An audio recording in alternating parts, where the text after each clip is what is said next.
In July 2013, the body of 18-year-old Ava Collins was discovered in a shallow ditch near a construction site in Greenfield Heights, Ohio. What first seemed like a random act of violence quickly unraveled into something far more sinister. The investigation revealed a tangled web of infidelity, secrecy, and murder, all leading back to one man. In September 2013, inside the quiet streets of Greenfield Heights, a high school babysitter overheard something she was never meant to know. What started as a simple observation set off a chain of events that would ultimately lead to her death.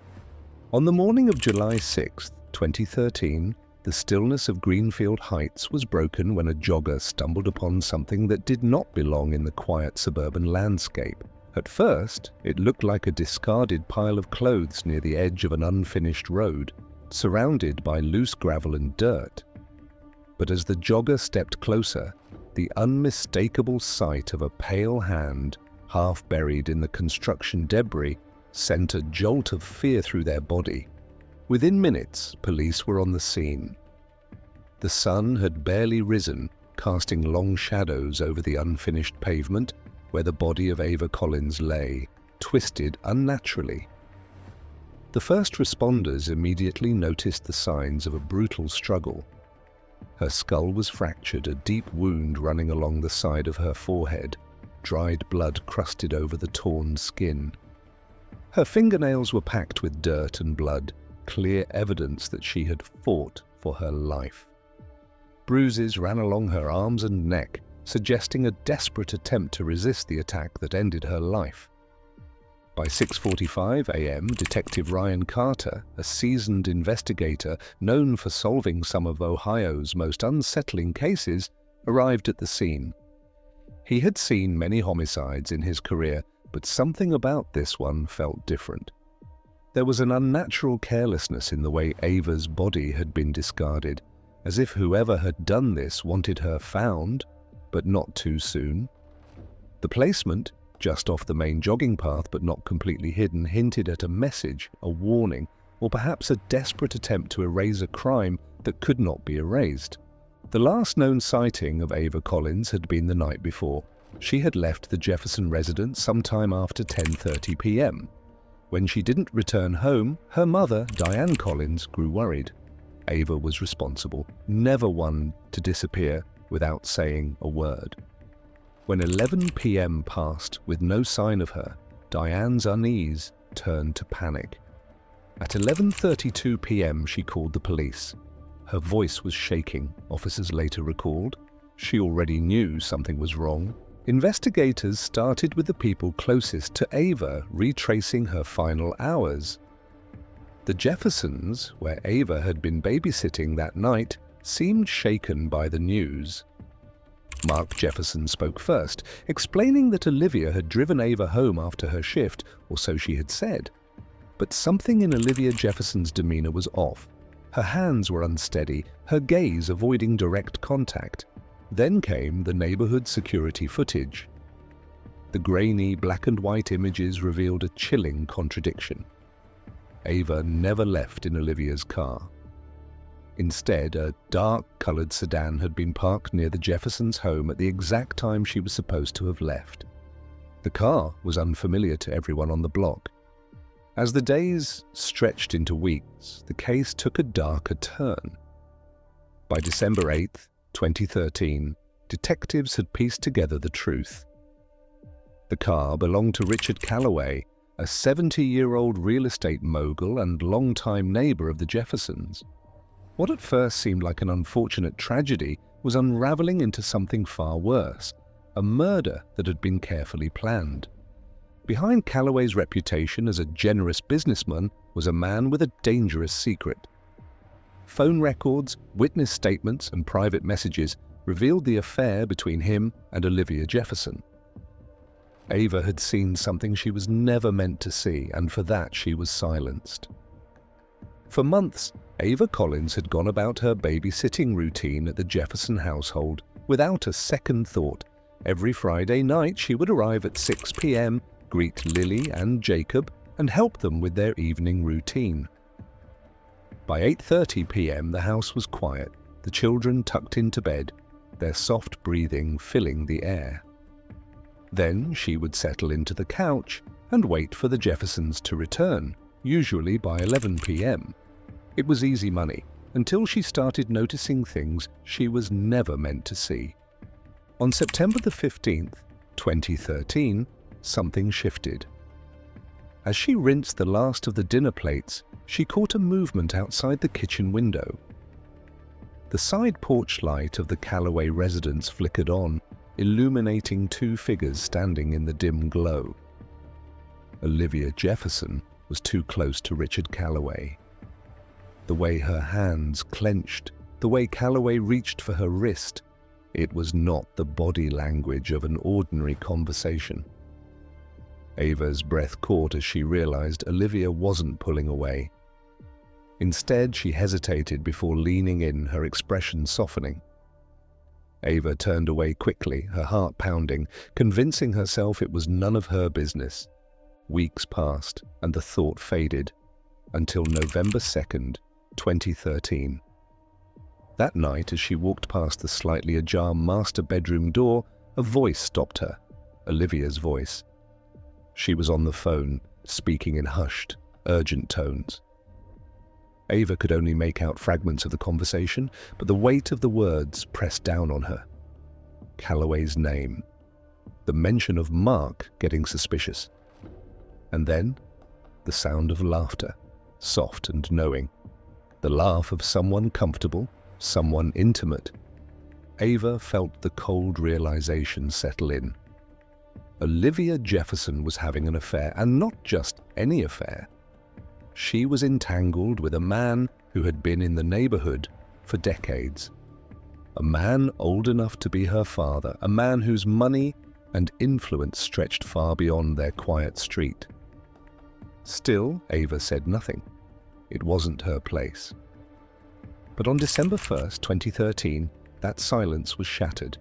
Olivia confronted her without warning.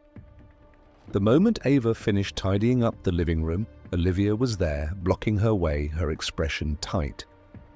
There was no small talk, no friendly pretense, only one question, laced with something sharp, something almost dangerous. Had she seen? Did she know? Ava was caught off guard. She wasn't a liar, and Olivia could see it in her face. She tried to reassure her that she didn't care about their business, that it had nothing to do with her. But Olivia's eyes darkened with doubt. There was fear in her expression, but also something else, something unhinged, something desperate. Ava should have left it alone. She should have walked away and never looked back. But that moment planted a seed of paranoia in Olivia's mind, a seed that would grow into something deadly. By December 5th, 2013, that fear had spread like wildfire. Olivia had told Calloway about Ava, about the way she looked at her differently, about the hesitation in her voice when she swore she wouldn't say anything. Calloway had built his entire life on control. He knew what happened when loose ends weren't tied up. Ava Collins was a loose end, an 18-year-old girl who could ruin him. That night, Olivia and Calloway sat in his dimly lit office, surrounded by reminders of his wealth. Framed awards, expensive cigars, signed contracts worth millions. But none of that mattered if a teenage girl could undo it all with a few words. Calloway was not a man who left things to chance. He had learned long ago that silence could be bought, or, if necessary, forced. By the time the clock struck midnight, the decision was made. The next morning, he called Jake Morris and Daniel Vaughan, men who had done his dirty work before, ex-convicts who knew how to make problems disappear. They did not ask questions, they only cared about the price. Calloway named his price $25,000. And the job? Simple. Make sure Ava Collins never spoke again. On the evening of July the 5th, 2013, Ava Collins arrived at the Jefferson home just as she always did. The house was familiar, a place where she felt safe. The children, Lily and Jacob, ran to greet her, their small hands tugging at her sleeves as they chattered about their day. By 6 p.m. she was settled in, watching over them, making sure everything followed its usual rhythm. The hours passed without anything unusual. By 8:30 p.m., both children were asleep, their soft breathing the only sound in the dimly lit rooms. Ava sat on the couch, scrolling through her phone, waiting for the Jeffersons to return. It was routine. It was normal. Then at 10:32 p.m., her phone lit up with an unknown number. The vibration startled her, the quiet hum against the wooden table suddenly feeling too loud in the stillness of the house. Something about it felt wrong. For a moment she considered ignoring it, but her curiosity, or perhaps some unexplainable force, compelled her to answer. The voice on the other end was low, firm, and unfamiliar. There was no warmth, no hesitation. It was an instruction, not a request. She hesitated, but then she stood.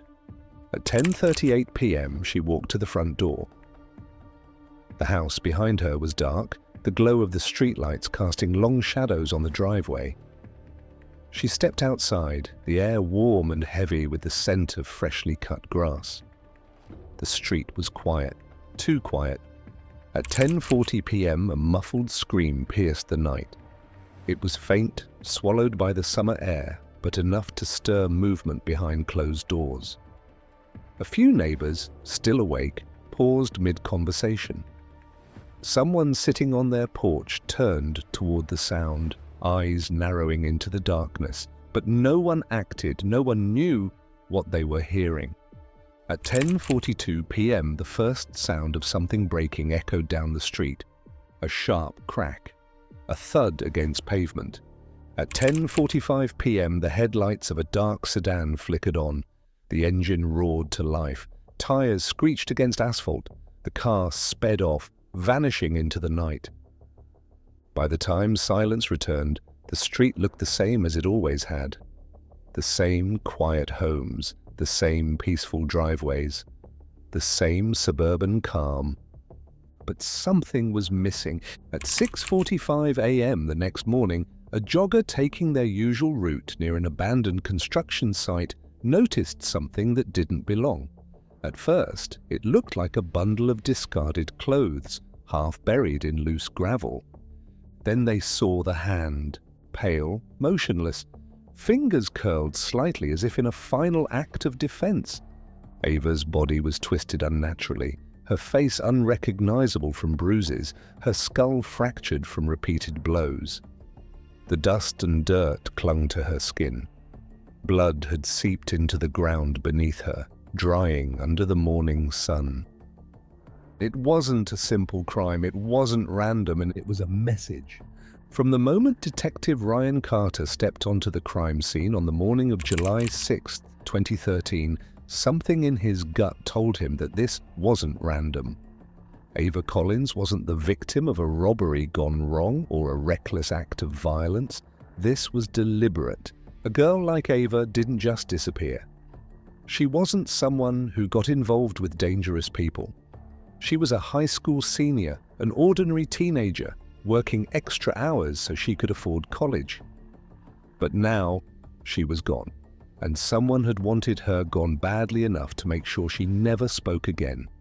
From the beginning, one name kept surfacing: Richard Calloway. He was a wealthy, influential businessman, the kind of man who knew how to cover his tracks. People whispered about his power, his money, his ability to make problems disappear. But Carter wasn't interested in rumors. He wanted proof. Calloway was careful. He had an alibi, one that seemed airtight. On the night of July the 5th, 2013, while Ava was being dragged from the Jeffersons' front yard, Calloway had been at a charity gala downtown, shaking hands with politicians, signing checks for causes he didn't care about. By the time Ava's body was found, Calloway had already been on the front page of the local newspaper, smiling in a perfectly timed photo, standing beside city officials. He was nowhere near the crime scene. For months, the investigation into Ava Collins's murder seemed to be going nowhere. The evidence was there, the brutality of the crime, the signs of a calculated attack, the undeniable fact that this wasn't random, but there was nothing that directly linked Richard Calloway to the murder.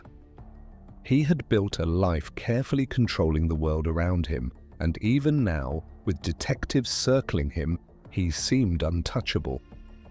Detective Ryan Carter had spent hours staring at reports, retracing Ava's final moments, rewatching security footage from the neighborhood, trying to find something, anything, that could tie Calloway to the crime. But every lead ended in a dead end.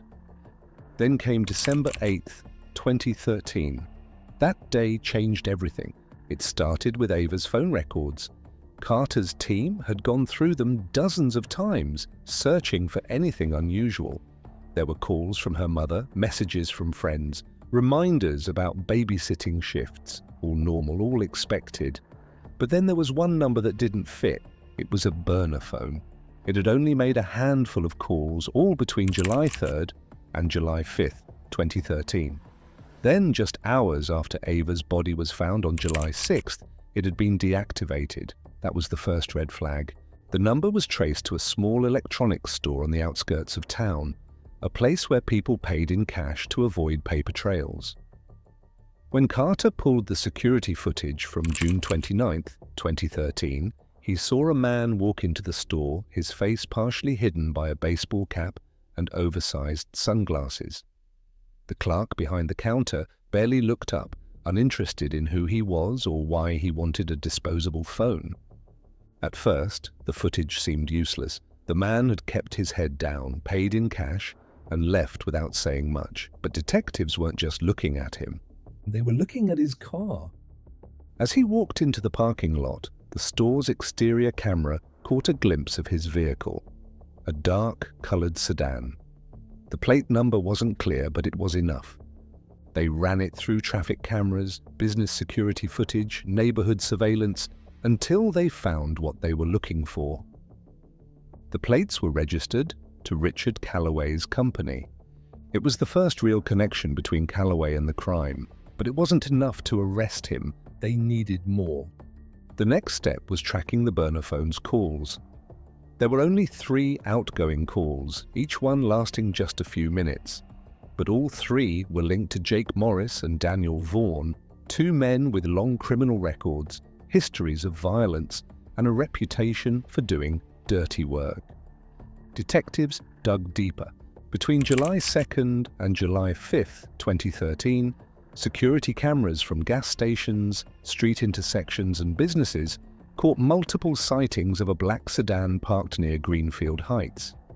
It was always occupied by 2 men sitting inside for long periods, watching. They weren't random strangers, and they were waiting for something, watching for someone, and that someone was Ava Collins. With each new discovery, the walls around Richard Calloway began to close in.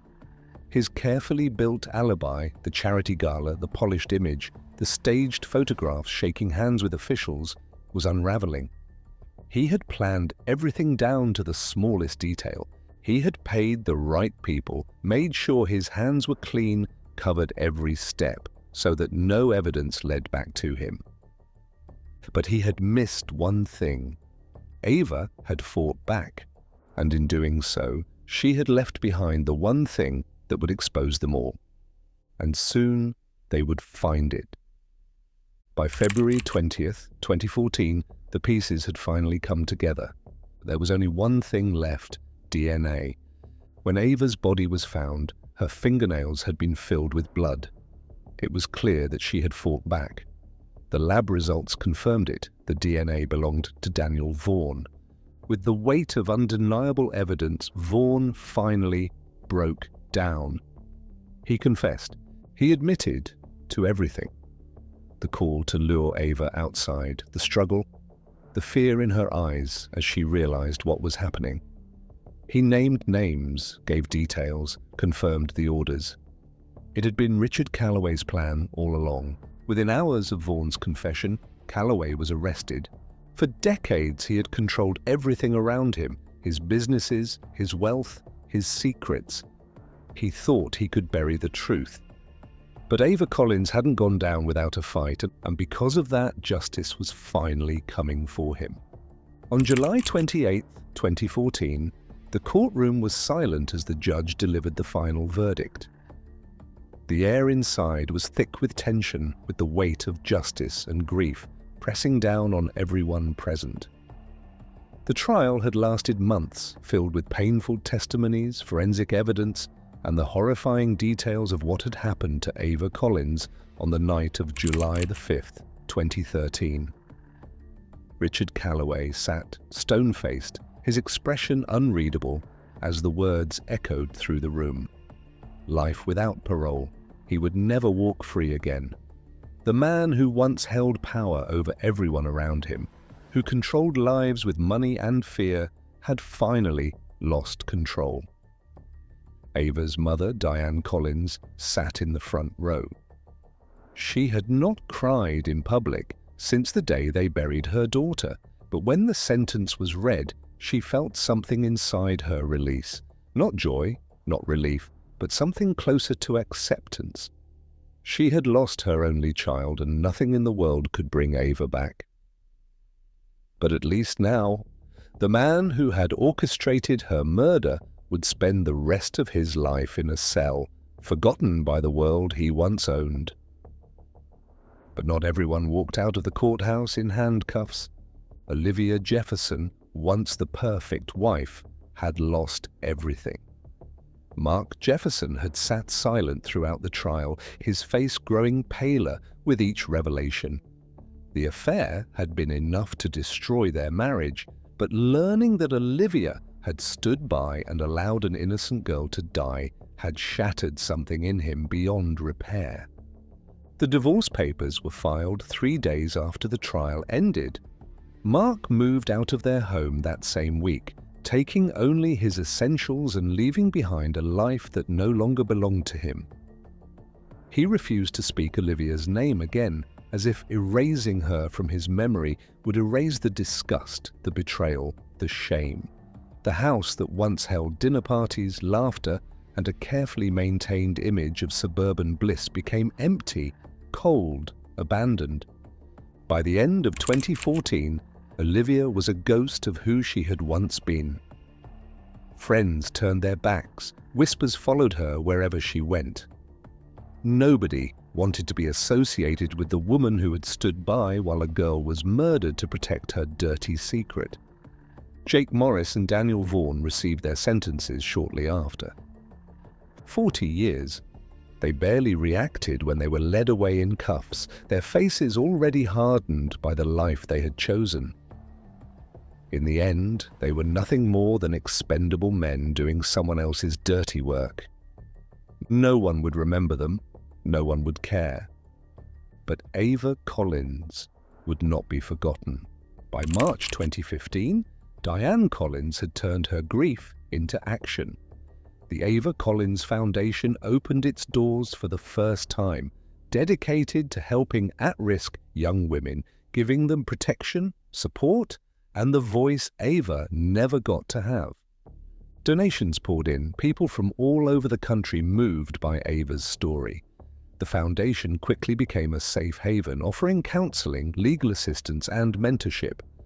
Diane visited Ava's grave every Sunday, speaking to her as if she could hear her mother's voice through the wind. She told her about the girls who now had a future because of her, about the young women who had found strength, hope, and a second chance. And every time she left, she whispered the same promise. They will never forget you. Ava never intended to expose anyone. She was just a girl trying to make money for college. But she knew too much, and for that she paid the ultimate price. Make sure to like and subscribe so you don't miss out on our daily updates, and you can check out another insane case we have, the case where a handsome teen boy secretly dated his 30-year-older neighbor. Make sure to check it out and let us know your thoughts in the comment section.